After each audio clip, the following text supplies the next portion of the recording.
Halo, selamat pagi teman-teman, kakak-kakak. Gimana kabarnya? Pastinya luar biasa dong ya. Nggak kerasa ya kita udah melewati 1 minggu lagi ya. Jadi ketemu lagi hari Kamis. Memang waktu itu cepat sekali kakak-kakak berjalan gitu ya. Jadi kalau kita nggak memanfaatkan dengan maksimal, nggak akan kerasa bahwa ternyata 1 tahun sudah berlalu. Sekarang aja kayaknya baru berapa hari yang lalu deh kita ngerayain tahun baru, tapi sekarang ternyata udah bulan Februari dan sudah di pertengahan lagi ya. Jadi kakak-kakak pastikan kita memanfaatkan waktu dengan maksimal agar apa yang Tuhan kasih yang paling berharga dalam hidup ini yaitu waktu kita bisa manfaatkan dengan maksimal dan memberikan manfaat bukan hanya ke diri kita sendiri tapi juga ke orang lain. Oke, seperti biasanya hari Kamis ya kan adalah waktu kita untuk belajar tentang pola pikir ya. Jadi sudah 2 minggu, ini minggu ketiga ya. Jadi di minggu pertama kemarin kita sudah bicara tentang pola pikir ya, tentang pola pikir kita, bagaimana kita sering punya yang namanya mental block ya, yang di dalam alam bawah sadar kita, yang membuat diri kita jadi apa ya, ada sesuatu yang seakan-akan menahan, ya, seperti misalnya pemikiran-pemikiran yang sebenarnya kenyataannya tidak seperti itu. Contoh misalnya kalau kita merasa bahwa oh kita nggak pintar, atau kita merasa bahwa kita kayaknya nggak bisa kaya atau nggak bisa sukses, kita kayaknya memang orangnya itu ya begini-begini gitu kan. Nah itu adalah mental block yang kita sudah pelajari di 2 minggu lalu. Nah kalau yang minggu lalu kita belajar tentang mental block di bidang keuangan. Jadi teman-teman, kakak-kakak, nggak cuman mental tentang karakter kita atau tentang pribadi kita saja yang punya mental block. Kita juga biasanya ada juga mental block di bidang keuangan yang membuat atau menghalangi kita untuk menjadi sukses atau menjadi kaya, teman-teman, kakak-kakak ya. Jadi seperti minggu lalu yang saya sudah bahas bahwa di alam bawah sadar kita itu secara tidak langsung kadang ada hal-hal yang membuat kita itu jadi tidak bisa sukses dalam menjalankan sesuatu. Contohnya misalnya kita merasa bahwa uang itu adalah sesuatu yang jahat. Nah, itu biasanya dari pengalaman masa kecil kita. Nah, pemikiran-pemikiran seperti itu yang akhirnya di bawah alam bawah sadar kita yang menghalangi kesuksesan kita. Jadi di satu sisi kita merasa kita butuh duit, tapi di sisi lain di alam bawah sadar kita merasa bahwa duit itu jahat. Nah, secara naluri tanpa kita sadar, kita akan pasti menghindari atau menjauhi hal-hal yang jahat dong gitu. Jadi otomatis secara tidak sadar kita menjadi magnet yang tidak bisa menarik yang namanya kesuksesan, yang namanya duit. Padahal di satu sisi kita butuh gitu. Jadi teman-teman atau kakak-kakak itu hal-hal yang penting yang perlu kita perhatikan untuk mengubah hidup kita. Kalau kakak-kakak ingin lebih jelas, yang belum nonton bisa buka lagi ya materi pola pikir di minggu pertama sama minggu kedua. Nah, hari ini kita akan belajar tentang pola pikir lagi, tapi kita akan hubungkan dengan hukum-hukum alam. Jadi gini, kakak-kakak, tanpa kita sadari ya, kebanyakan sih tanpa sadar, ada juga yang sudah sadar, tapi banyak juga yang belum sadar bahwa sebenarnya di alam semesta ini itu ada hukum-hukum alam yang memang harus kita ikuti, kita nggak bisa ngelawan gitu. Jadi Tuhan itu menciptakan alam semesta, ya kan, menciptakan bumi ini. Supaya bumi ini bisa berjalan, Tuhan pasti memberikan hukum-hukum alam atau sesuatu yang otomatis. Ya, jadi kalau kamu A ya berarti B. Ya, jadi ada hukum-hukum alam yang memang nggak bisa kita hindari. Malah kalau kita melawan kalau kita nggak tahu ya, kadang kita melawan hukum-hukum alam itu sehingga akhirnya hidup kita jadi nggak beres lah istilahnya gitu. Kenapa ya? Karena kita melawan yang namanya hukum alam. Jadi hukum alam itu ada, dan hari ini kita akan belajar tentang hal itu. Kita tidak akan membahas tentang jadi hukum alam itu ada 9 hukum alam ya teman-teman yang akan kita bahas. semuanya nggak akan kita bahas hari ini, itu saya akan bagi dalam beberapa hari, ya. Nah, tapi yang pasti saya akan membahas adalah hukum alam. Hukum alam ini adalah sesuatu yang pasti, teman-teman. Kita nggak mungkin bisa menghindari hukum alam ini. Nah, karena kita tidak mungkin menghindari dan kalau kita melawan itu hasilnya tidak baik, maka lebih baik kita mempelajarinya supaya kita tahu sehingga kita bisa mengikutinya. Karena kebalikannya ya teman-teman, kalau melawan hidup kita nggak akan bisa berjalan dengan yang kita inginkan dengan baik. Tapi sebaliknya kalau kita mengikuti hukum-hukum alam ini, hidup kita akan lebih lancar, hidup kita akan lebih istilahnya menghadapi masalah tetap akan ada, tetapi kita akan memberikan respon yang jauh lebih baik. Hal yang kita dapatkan pasti akan lebih baik ya. Kita akan pelajari itu di hukum-hukum alam. Nah, salah satu contoh ya teman-teman supaya teman-teman ini bisa lebih paham bahwa hukum alam itu selalu berlaku dan pasti berlaku di kehidupan kita itu contohnya adalah hukum gravitasi. Tahu kan ya hukum gravitasi itu di mana segala sesuatu yang dijatuhkan dari atas itu pasti jatuhnya ke bawah. Ya, nggak ada yang namanya istilahnya jatuh ke atas gitu, nggak ada. Nah, itu sesuatu hukum alam. Hukum alam yang tidak bisa kita hindari dan kita tidak bisa melawan ya.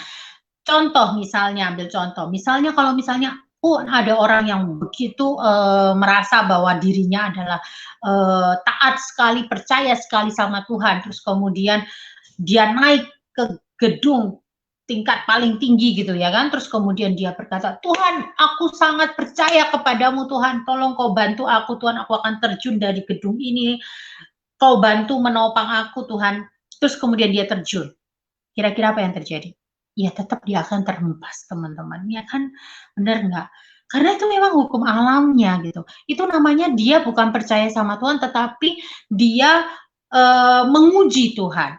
Nah itu salah satu dosa yang sangat besar adalah pada saat kita menguji kekuasaan Sang Pencipta, menguji kekuasaan yang maha kuasa ya. Salah satunya itu sudah dikasih hukum alam bahwa ya gravitasi seperti itu, kalau kamu jatuh ya kamu akan jatuh, tapi ini malah menantang gitu ya kan. Bahkan ada di apa namanya, itu istilahnya gini, kita nggak mungkin bisa melawan hukum itu gitu. Nah itu salah satu hukum alam yang aku bilang tadi bahwa selalu kita menghadapi dan selalu ada di alam ini, di sekitar kita itu selalu ada yang namanya hukum alam, sadar atau tidak sadar. Nah 9 hukum alam itu teman-teman kakak-kakak bisa lihat ya di layar, yaitu hukum sebab akibat, hukum pengendalian, hukum kepercayaan, konsentrasi, kemudian hukum kesesuaian, kompensasi, pertumbuhan, ya, pengisian dan daya tarik. Ini adalah hukum-hukum yang ada di alam semesta ini. Nah, kita akan mempelajari itu. Tapi hari ini saya akan membahas hukum yang paling mendasar, hukum yang benar-benar jadi dasar dari 9 hukum yang lain itu yang mungkin kakak-kakak udah tahu. Tapi kadang kita tidak sadar ya, yaitu yang namanya hukum sebab akibat. Jadi di dalam hukum ini semua itu pasti ada sebabnya dan ada akibatnya. Apa yang terjadi pada diri kita saat ini itu pasti adalah akibat dari kejadian yang lalu, yang lampau, ya. Begitu juga sebaliknya, apa yang akan terjadi di masa depan kita itu sebabnya, penyebabnya itu ada di saat ini gitu loh.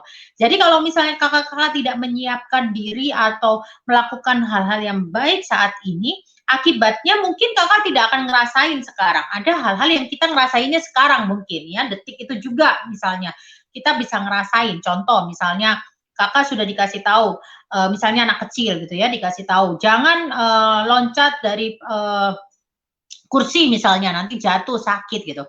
Tapi dia melakukan, dia tetap melakukan gitu kan. Akibatnya apa? Akibatnya dia beneran jatuh dan akibatnya dia merasa sakit, ya kan?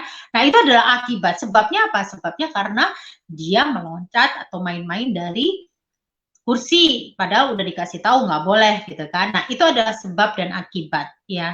Secara ringkasnya, yang akibatnya langsung dirasain ya kan? Kan nggak mungkin toh jatuhnya sekarang sakitnya baru besok gitu, malah kakiku sakit gitu kan nggak mungkin. Tetapi perlu kita ingat kakak-kakak, akibat dari sesuatu itu tidak semuanya bisa terjadi atau bisa kita rasakan di saat ini juga. Ya, kadang mungkin kita melakukan sesuatu hari ini, kita nggak langsung ngerasain. Ya, misalnya ambil contoh, kita berbuat jahat sama orang gitu kan, atau kita nggak jujur ke orang. Mungkin saat ini kita tidak merasakan akibatnya, ya. Kita tidak merasakan akibatnya. Mungkin kita bisa lolos saat ini gitu kan. Saat ini kita bisa lolos dari apa yang kita lakukan dengan misalnya kelakuan yang tidak jujur tadi, ya kan? Tapi percaya atau tidak percaya teman-teman, cepat atau lambat akibatnya itu akan kita rasain. Ya, itu makanya kenapa ada pepatah yang mengatakan sepandai-pandainya menyimpan bangkai akan tercium juga. Ya, itu artinya bahwa kita mau menutupin sebagai apapun cepat atau lambat pasti akan ketahuan juga. Jadi itu yang namanya sebab akibat. Jadi apapun yang kita lakukan saat ini itu pasti akan membawa akibat, membawa dampak di kemudian hari. Apakah itu dampaknya positif atau negatif ya tergantung apa yang kita lakukan saat ini. Jadi kalau misalnya saat ini kita melakukan hal-hal yang baik, kita melakukan hal-hal yang positif, percayalah bahwa akibatnya akan baik. Ya, akibatnya akan positif gitu ya.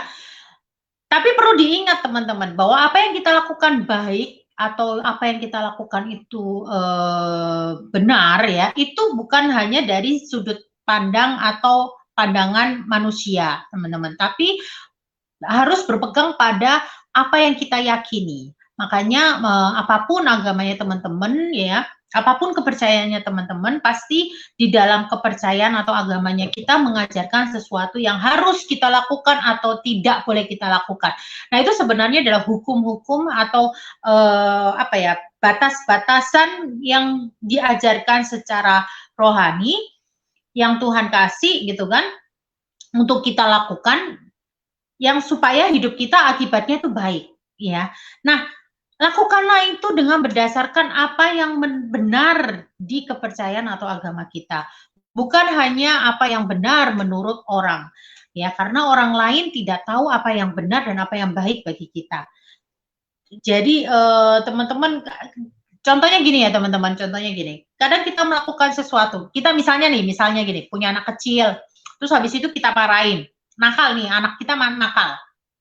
Anak kita nakal, terus kemudian kita hukum dia gitu kan. Kita hukum tapi ya hukumnya enggak dipukul, tapi misalnya contoh lebih nyata lagi, misalnya anak itu punya kebiasaan kalau minta sesuatu itu nangis-nangis, ngerengek gitu kan, sampai guling-guling gitu, bahkan di lantai gitu untuk mencari perhatian orang tuanya gitu. Nah, kita mungkin sebagai orang tua, kita nggak langsung, oh ya sudah diam, sudah aku turutin, mama turutin apa katamu gitu kan. Tapi yang kita lakukan mungkin adalah membiarkan dia, ya kan, biarkan bahwa dia harus tahu bahwa apa yang dia lakukan itu salah, kita diemin. Ya, jadi seperti saya misalnya contoh, saya dulu waktu anak saya nakal, ya waktu anak saya seperti itu, pernah seperti itu gitu kan. Biasa anak kecil itu kan pinter, dia mencari cara untuk gimana sih caranya supaya orang tuaku ini mau mengikuti apa kataku. Nah itu hati-hati teman, biarpun anak kecil tapi dia pintar sekali gitu, mereka pintar sekali. Nah mereka mencoba dan biasanya mereka ngelihat itu dari TV kah, dari temennya, jadi itu dia dicoba ke siapa? Ke orang tuanya. Jadi pernah anak saya juga gitu ngerengek, minta ini, padahal saya sama suami sudah ngasih tahu, enggak boleh karena begini-begini, kita kasih alasan yang memang benar dan masuk akal. Tapi maksa, nangis. Waktu itu di mall, ya. Terus kemudian dia nangis, akhirnya kamu kalau nggak dia, sudah ya, mama sudah bilang enggak ya enggak. Kalau kamu nggak mau nurut, kamu nangis terus, mama tinggal ya. Akhirnya dia nangis terus gitu kan, mungkin pikirnya mamanya nggak berani ninggal gitu. Akhirnya saya sama Jimmy jalan, saya biarin dia nangis, terus saya jalan, Ya, saya nggak benar-benar ninggal, tapi saya bersembunyi supaya dia tidak melihat gitu kan, dia tidak melihat. Sehingga pada saat dia tidak melihat, dia bingung kan, dia berhenti nangis, dia nyari. Dan akhirnya karena dia sudah berhenti nangis, saya keluar dari persembunyian sama Jimmy. Terus kemudian saya bilangin, sudah diem, sudah mau denger apa kata mama, saya peluk, terus kemudian saya jelasin lagi begini-begini, dan akhirnya dia nurut. Nah sejak saat itu dia nggak mau lagi kalau misalnya dia nangis di mall gitu, minta sesuatu terus dia harus nangis kayak yang pertama dia nyoba, karena dia tahu mama papanya nggak ngelakuin. Nah itu yang aku ajarkan, ya kan. Nah terus apa hubungannya dengan ini yang tadi masalah ini? Nah kadang seringkali kita di rumah itu kan ada orang ada istilahnya bukan cuma kita aja tinggal ya dengan anak gitu, kadang ada nenek kakeknya ya kan, ada orang tua kita. Nah biasanya orang tua kita ini yang kadang ikut campur lah istilahnya ya, kasarannya gitu ya. Nah seringkali kadang orang tua bilang orang tua nenek kakeknya bilang, kamu kalau ngajarin anak jangan gitu, kasihan toh, nah kan. Nah itu yang saya maksud teman-teman. Kalau orang lain bilang kasihan, orang lain itu mengatakan bahwa apa yang kita lakukan ini salah, sekali lagi jangan hanya mengikuti, tapi kita harus bisa berpikir apakah apa yang dia katakan itu benar atau cara kita yang benar. Nah, pakailah aturan-aturan yang ada di dalam kepercayaan dan agama kita gitu, bahwa memang mendidik anak itu harus tegas gitu, kita nggak boleh memanjakan anak, itu ada di dalam aturan agama yang aku yakini gitu kan, bahwa kita ya harus tahu bagaimana cara mendidik anak gitu kan, dengan tegas gitu. Mengasihi boleh tapi tidak memanjakan gitu. Itu ada di dalam aturan agama yang saya percayai. Nah, itu yang saya pegang teman-teman. Jadi mau orang tua saya bilang ini caraku didik anak. Iya kan? Jadi ini untuk dia sendiri supaya kedepannya dia tahu kapan dia harus dia tidak boleh menjadi anak yang maunya sendiri, memaksakan kehendak. Dia harus tahu gitu dan harus bisa mendengarkan apa pendapat orang lain ya kan. Jadi kalau misalnya orang tuanya bilang tidak dan orang tuanya memberikan penjelasan, dia harus bisa mendengar dan tidak hanya memaksakan kehendak. Nah, itu yang saya yakin, itu yang saya maksud teman-teman. Jadi harus punya supaya teman-teman bisa tahu hukum sebab akibat ini bisa berjalan dengan benar, teman-teman harus punya satu pegangan hidup. Nah, pegangan hidup yang bisa teman-teman pegang salah satunya adalah yaitu tadi agama dan kepercayaannya teman-teman. Apa yang diajarkan di dalam kepercayaan dan agama teman-teman itu yang harus dijadikan landasan untuk tahu gitu, untuk tahu bahwa oh yang saya lakukan ini benar, oh yang saya lakukan ini salah. Nah, kalau yang kita lakukan salah, segeralah kita tahu itu salah, segeralah berubah. Kenapa? Karena mungkin saat ini kita tidak merasakan akibatnya, tapi percayalah bahwa itu akan berakibat ke depannya. Ya, begitu juga dengan kesuksesan teman-teman. Segala sesuatu di dunia ini selalu melewati proses. Ya, tidak ada yang tidak melewati proses. Ya, bahkan Sang Pencipta pun menciptakan alam semesta ini pun juga melalui proses, ya kan? Jadi intinya adalah apapun yang kita inginkan ke depannya untuk masa depan kita, itu prosesnya harus dimulai dari sekarang. Dan kondisi kita saat ini itu adalah akibat dari proses yang kita lakukan ke belakang gitu teman-teman. Jadi kalau nanti teman-teman berharap setahun, 2 tahun, 3 tahun ke depan hidup teman-teman lebih baik daripada hari ini, ya harus dimulai sekarang. Karena itu tadi, akibatnya itu ke depannya itu akan terjadi. Jadi bukan cuma hal buruk aja yang mungkin kedepannya kita akan dapat, tapi hal baik yang kita lakukan itu pun juga akan berdampaknya di ke depan. Ya. Contoh membangun bisnis misalnya. Kalau aku hubungkan dengan bisnis Oriflame, mungkin saat ini teman-teman baru 0%, baru 3%, dapetin bonus baru cuman berapa puluh gitu ya. Tapi kan teman-teman udah tahu, udah mendengarkan bahwa ini bisnis beneran, sudah banyak bukti gitu ya kan. Sudah ada caranya, sudah diajarin gitu. Lakukan dulu prosesnya gitu. Jangan meminta bahwa teman-teman melakukan hari ini, belajar hari ini, besok sudah ada hasil. Nggak ada cerita seperti itu, teman-teman. Ya, harus mau melewati prosesnya dulu. baru nanti teman-teman akan terima akibat dari apa yang teman-teman lakukan hari ini gitu. Nah, saya pun juga sama gitu. Kehidupan yang saya dapat saat ini bukan hasil dari kemarin, enggak, tetapi hasil dari beberapa putusan beberapa tahun yang lalu gitu loh. Kalau di bisnis Oriflame adalah keputusan saya memutuskan untuk fokus di bisnis ini tahun 2002 Januari 2002. Pada saat saya memutuskan itu sebenarnya saya sudah memutuskannya adalah di Desember 2001 gitu kan, akhir tahun 2001 saya sudah akhir-akhir saya lupa bulan berapa pastinya, tapi saya sudah bilang oke saya mau komit. Kemudian saya startnya di Januari pada saat saya balik ke Manado, terus kemudian saya mulai. Dan itu butuh proses teman-teman, nggak bisa langsung tiba-tiba karena saya mau, hari ini saya mau, oke saya mau fokus di bisnis Oriflame, besoknya sudah langsung jadi di SM, besoknya sudah langsung jadi diamond, enggak gitu, ngelewatin proses.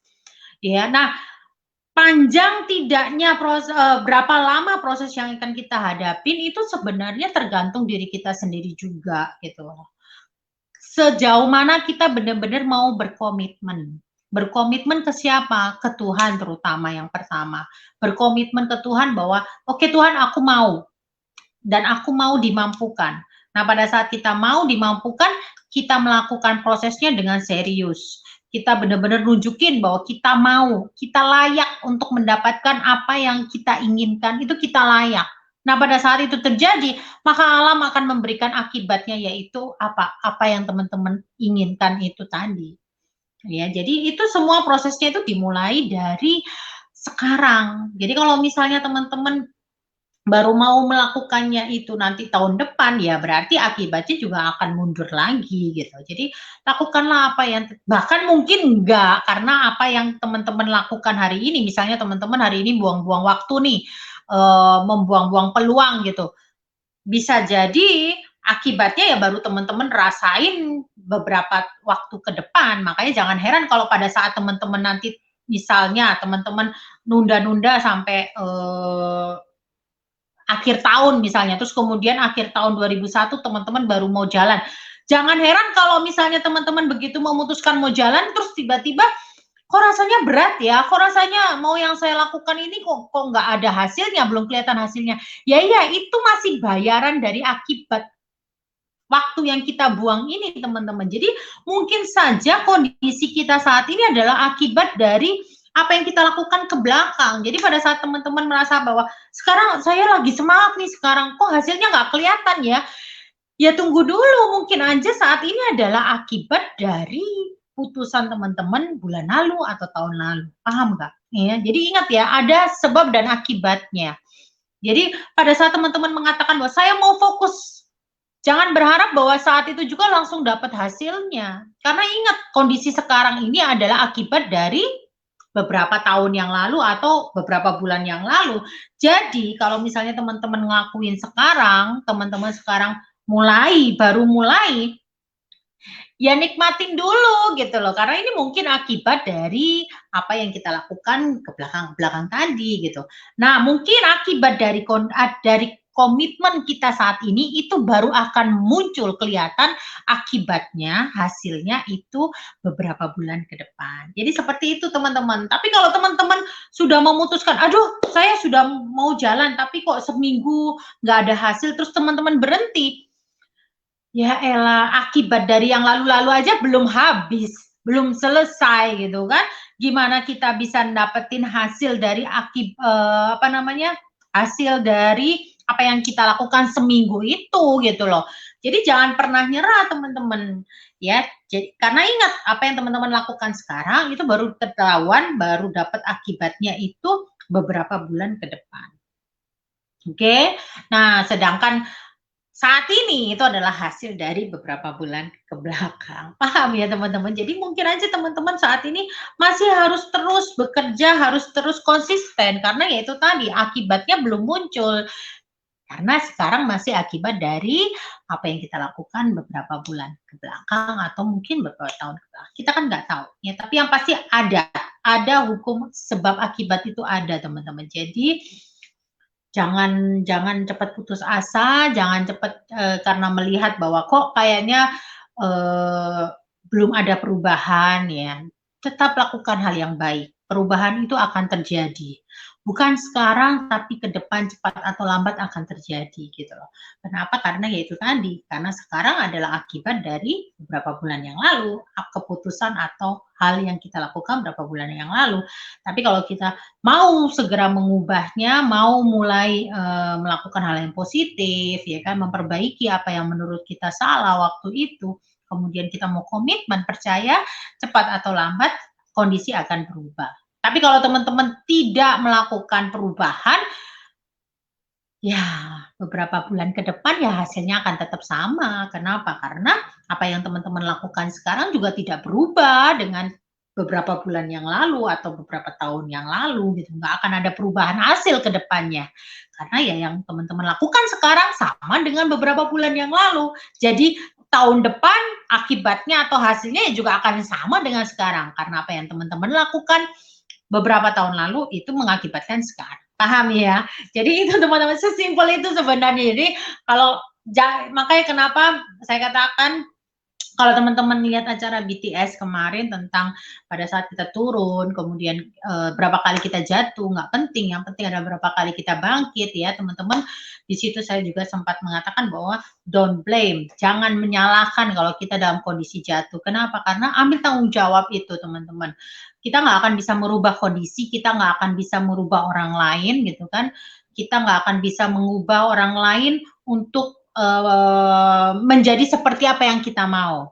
Yang kita bisa lakukan adalah mengubah mindset kita untuk melihat apa yang kita lihat, gitu. Jadi gak ada gunanya menyalahkan keadaan, gak ada gunanya mengalahkan orang lain, tapi yang harus gak ada juga gunanya menyalahkan diri sendiri, karena biasanya akibat dari menyalahkan diri sendiri adalah merasa down, merasa tidak berguna, merasa benar-benar under ya, benar-benar di bawah gitu kan, itu paling bahaya menyalahkan diri sendiri.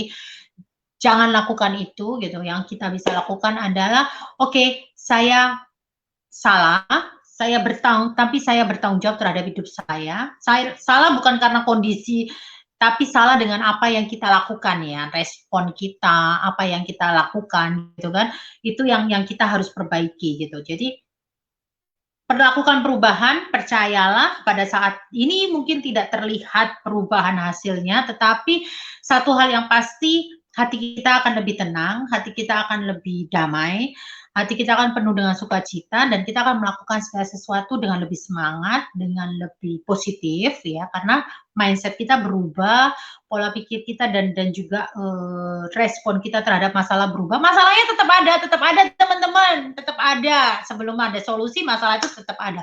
Biarpun satu masalah selesai, pasti akan ada masalah yang lain. Itu biasa dalam hidup seperti itu. Tetapi kita akan merasa hidup kita selalu bahagia, selalu happy, selalu ringan menjalankan hari karena perspektif kita atau karena pola pikir kita yang benar, sehingga kita melihat segala sesuatunya jadi lebih mudah. Nah, pada saat itu terjadi, kita akan bisa bekerja dengan maksimal, kita akan bisa memberikan respon yang benar, respon yang positif. Akibatnya adalah kedepannya ya cepat atau lambat kita akan ngerasain hasilnya.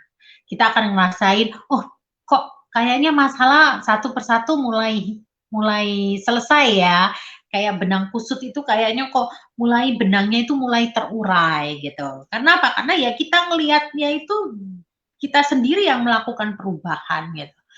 Kondisi mungkin tidak berubah gitu, tapi kitanya yang melihat keadaan itu berubah sehingga hati kita seneng, terus kemudian pelan-pelan ya kan, tapi pasti kita selesaikan satu persatu akhirnya, oh masalahnya terurai gitu.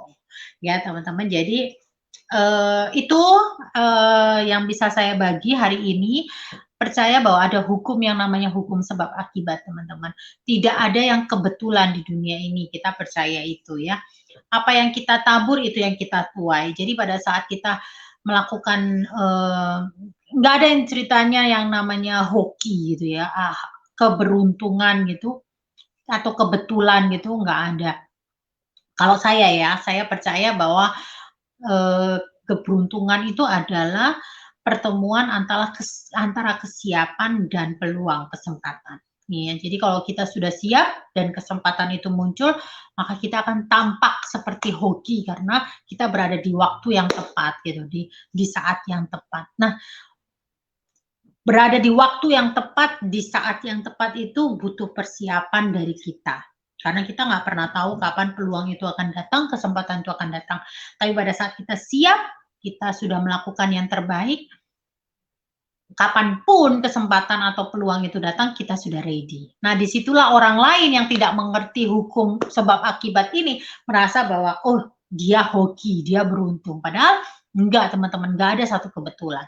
Nah, kabar baiknya adalah pada saat kita tahu tidak ada satu kebetulan. Kalau yang namanya hoki atau kebetulan itu biasanya kan terjadinya cuma sekali, ya sekali atau 2 kali gitu, nggak bisa berulang-ulang.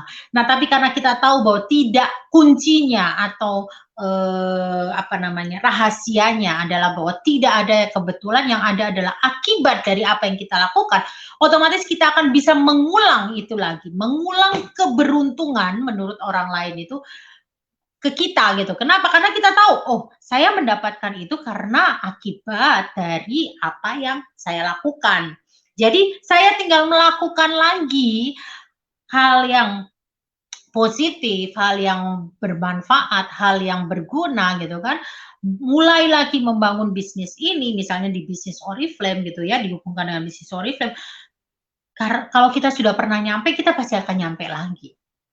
Bisa gitu. Kenapa ya? Karena itu tidak ada yang kebetulan gitu teman-teman. Yang ada adalah pertemuan antara kesiapan dan kesempatan. Nah, sekarang tergantung kita kapan kita mau menyiapkan diri supaya pada saat peluang itu datang, I'm ready kan gitu ya kan. Saya siap gitu. Nah, pada saat itu terjadi kita akan bisa tersenyum dengan bahagianya, kita akan tersenyum dengan sukacitanya gitu teman-teman. Jadi itu yang harus kita lakukan, bahwa kita harus sadar bahwa hukum sebab akibat itu ada. Jadi lakukanlah hal yang positif saat ini, lakukanlah hal yang baik saat ini, nggak perlu kita membuang-buang waktu untuk hal-hal yang tidak berguna, ngomongin orang, berpikiran negatif, menyalahkan orang, dan segala macam lah. Itu tidak berguna, malah akibatnya nanti ke depannya kita pun akan ngerasain.